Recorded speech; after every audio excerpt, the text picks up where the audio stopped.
আসসালামু আলাইকুম সবাইকে। আমি এখন আছি গাজীপুরের মাওনা চকপাড়া কৃষি মাঠে, যেখানে শীতের হাওয়ায় এখন বইছে সবজির আমেজ। এই জন্য সবুজে মোড়ানো এক অন্যরকম সকাল। দেখতেই পাচ্ছেন চারদিকে শুধু সবুজ আর সবুজ। কেউ লাগিয়েছে বাঁধাকপি, কেউ ফুলকপি, কেউ আবার লাউ, আবার কেউ শশা। শীতের শুরুতে এই এলাকায় কৃষকের মুখে হাসি ফুটেছে। প্রতিদিনই সকাল থেকেই জমিতে চলছে পানি দেওয়া, আগাছা পরিষ্কার করা, ফসল তোলার কাজ। এই গ্রামের মাটি এত উর্বর যে সামান্য যত্নে ফসল হয় প্রচুর। কৃষকরা বলেন শীত মানে তাদের পরিশ্রমের ফল মেলার সময়। এই যেন এক জীবন্ত প্রমাণ, মাটিকে ভালোবাসলে সে কখনো নিরাশ করে না। গ্রামীণ জীবনের পরিশ্রম আর সৌন্দর্য আমাদের প্রকৃত বাংলাদেশ, যেখানে গ্রামে গড়ে ওঠে সুখের গল্প, ফসলে ভরে ওঠে পরিবার।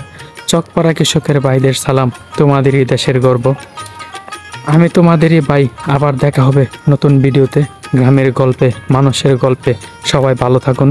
আমার বাংলা, সোনার বাংলা, বাংলার মাটি গ্রামে থাকুন। সবসময় ভালোবাসা থাকবে আপনাদের প্রতি।